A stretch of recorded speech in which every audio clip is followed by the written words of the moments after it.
के साथ नेता प्रतिपक्ष वर्तमान में और एक बार फिर से राजेंद्र राठौड़ जी हमारे साथ जुड़ गए। राजेंद्र राठौड़ जी, शुभकामनाएं सर फर्स्ट इंडिया परिवार की तरफ से।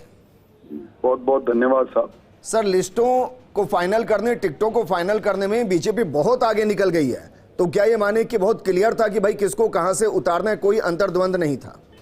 देखिए, भारतीय जनता पार्टी एक केडर बेस्ड पार्टी के साथ साथ ऑर्गेनाइजेशन के साथ साथ एक ऐसा राजनीतिक दल है जो सतत 5 वर्ष और 30 दिन अपने राजनीतिक और सामाजिक और जन सेवा के काम को अंजाम देता रहता है। हमारे लिए कार्यकर्ता का पद ही सबसे बड़ा है। किस कार्यकर्ता का कहाँ उपयोग लेना है ये हमारा संगठन, हमारा नेतृत्व अच्छी तरह जानता है। इसलिए जहाँ कोई भी कंफ्यूजन नहीं रहता, असमंजस नहीं रहता, वहाँ फैसले होते हैं, और जहाँ असमंजस के साथ साथ अंतर्द्वंद रहता है वहाँ फैसले नहीं हो सकते। यही कारण है कि आज हम लगभग 120-21 हमारे उम्मीदवार मैदान में हैं, और कांग्रेस अपनी पहली सूची भी वो भी एक तकमील पूरी कर रही है, जिसमें 20-25-30 की कर रही है। कांग्रेस हमारे सामने योद्धा खड़े करने में असमर्थ है। मैदान में हमारे योद्धा ललकार रहे हैं। कांग्रेस के योद्धा इस लोकतंत्र युद्ध से पलायन किए हुए हैं। सिद्ध करता है कि इस बार कांग्रेस की हार इसको कोई बचा नहीं सकता, और संभावित हार को देखते हुए कांग्रेस के योद्धा मैदान छोड़ रहे हैं। राजेंद्र जी, क्योंकि चित्तौड़गढ़ से नरपल राजवी को मैदान में उतारा गया है, आकिया का टिकट काटा गया, माने कि आपकी भी रजामंदी रही है इसमें? रजामंदी कोई मायने नहीं रखती। रजामंदी हमारी, जब हमारा नेतृत्व ने फैसला दे दिया तो रजामंदी। जी, हमारे साथ राजेंद्र राठौड़ जी, ऐश्वर्य प्रधान भी जुड़े हैं, वो आपसे सवाल करना चाह रहे हैं। राठौड़ साहब, मेरा एक महत्वपूर्ण सवाल यह है, अगर आप सुन पा रहे हो तो, कि आखिरकार दिया कुमारी को मजबूत और ज्यादा करना था, या फिर क्योंकि आपके ही नेता एक मुकेश दादी जो उपाध्यक्ष है वो बयान देते हैं कि भाई परिवार तो और भी लोगों के, भंवरलाल शर्मा का भी परिवार है, हरिशंकर भाबड़ा का भी है, ललित किशोर चतुर्वेदी का भी है, मदन लाल सैनी का भी है, तो एक ही परिवार पर इतनी मेहरबानी क्यों? राठौड़ साहब, इसका क्या जवाब है? और चंद्रभान सिंह आख्या का काटकर उसको दिया, उनको नरपत सिंह राजवी जी को दिया गया। देखिए, इस पर वैसे तो हमारे नेतृत्व ने सक्षम और उचित मंच पर फैसला किया है, सब लोगों से राय मशवरा करके फैसला किया है।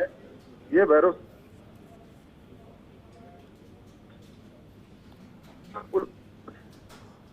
नरपत सिंह जी भी हमारे पुराने नेता है, और इसलिए अगर उनको उनकी पुरानी कर्मस्थली पर भेजा है तो कोई बेजा बात नहीं है।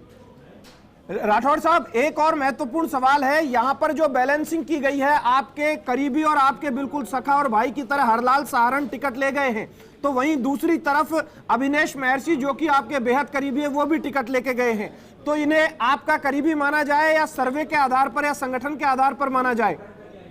ये संगठन के आधार पर, सर्वे के आधार पर टिकटें हुई है। ये संस्कृति भारतीय जनता पार्टी में है ही नहीं कि कौन कोई किसके कब करीबी होगा, कौन किससे दूर होगा। ये हमारी संस्कृति सिद्धांत से जुड़े हुए समर्पित कार्यकर्ताओं को आगे बढ़ाने की रही है। राठौड़ साहब, अशोक डोगरा, हीरालाल नागर, संदीप शर्मा, राठौड़ साहब, अशोक डोगरा, हीरालाल नागर, संदीप शर्मा, यानी ओम बिरला जी के करीबियों की, क्योंकि वो तो संवैधानिक पोस्ट पर है, लेकिन उनकी जो टीम के लोग हैं उन्होंने चाहा होगा इन तीनों को मिले। देखिए, ओम बिरला जी देश के उन लोगों में हैं जो 5वें-6ठे स्थान पर जो संवैधानिक पद पर विराजे हैं, और संवैधानिक पद के साथ साथ वो एक मेंबर ऑफ पार्लियामेंट भी है, संसद सदस्य भी है। उनकी भी अपनी एक राजनीतिक दृष्टिकोण है, और ये जो जिन लोगों को टिकट दिया गया है वो भारतीय जनता पार्टी के जमीनी स्तरीय कार्यकर्ता है। राठौड़ साहब, आपके ऊपर एक चुनौती और है। राठौड़ साहब, एक और चुनौती है। एक तो स्वर्गीय दिगंबर सिंह जी का पुत्र, एक स्वर्गीय सांवरलाल जाट के पुत्र, और एक स्वर्गीय धर्मपाल चौधरी के पुत्र, तीनों ही आपके बेस्ट फ्रेंड थे और तीनों को ही टिकट मिला है। आप उन्हें जिताकर लाएंगे? बड़ी चुनौती आपके ऊपर। निश्चित तौर पर मेरे तीनों ही बड़े मेरे जीवन के सबसे अच्छे मित्र थे, और आज मेरे तीनों भतीजे चुनाव मैदान में, मैं उनको शुभकामना भी देता हूँ, और तन में कोशिश करेंगे कि वो जीत कर आए। ठीक है राजेंद्र जी, बस 2 मिनट और आपके लेंगे। दिल्ली से हमारी सहयोगी अदिति नागर जुड़ी हैं, वो आपसे कुछ सवाल करना चाह रही हैं। अदिति। सर, सवाल इतना सा है कि अब क्योंकि आप मुख्य रूप से सारी जो बैठकें हैं उसमें हिस्सा रहे सर, आपको सबसे पूछिए सर, पूछिए। मुझे आपसे सवाल करना है कि हमारी सर, सूची पहले अब जारी आपको हुई बहुत है, बधाई, सर। वो कौन सा बहुत बधाई, सर। किस्मिक आपका कार्य रहा, आपके पास सूची पहले कैसे आ गई ये बताओ। खोजी सर, पत्रकार अदिति, मेरी बात सर को आप लेकर मौन भारतीय क्यों जनता है? पार्टी कवर कर रहे हैं, आप लोग का सानिध्य है सर। हमारा बिल्कुल सानिध्य नहीं, हम तो सर आपका सानिध्य है, आप लोग का सपोर्ट है। बिल्कुल नहीं। चलिए अब बताइए। सर सवाल पर यह है कि सारी कोर ग्रुपों की बैठक में अगर कोई हीरो है, अगर कोई सेंटर ऑफ अट्रैक्शन है, तो वो है राजेंद्र राठौर।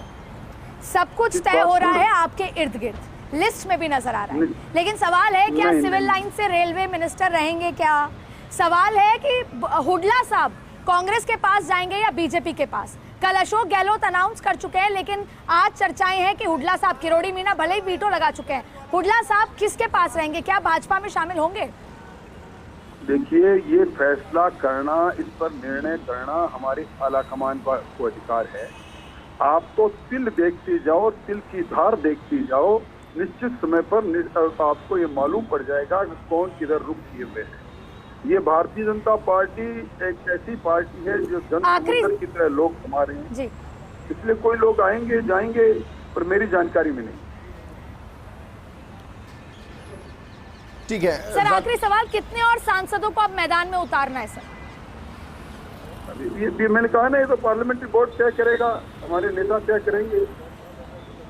अगर जरूरत पड़ेगी, जहां भी कांग्रेस को परास्त करना होगा, हमारे यहाँ कार्यकर्ता का पद सबसे ज्यादा है, कांग्रेस को परास्त करना हमारी पहली प्राथमिकता है। इसके लिए कोई छोटा नहीं, कोई बड़ा नहीं, इस लोकतांत्रिक युद्ध में सब लड़ेंगे, मिलकर लड़ेंगे। छोटा भी लड़ेगा, बड़ा भी लड़ेगा, पर कांग्रेस को नस्तानाबूद करेंगे।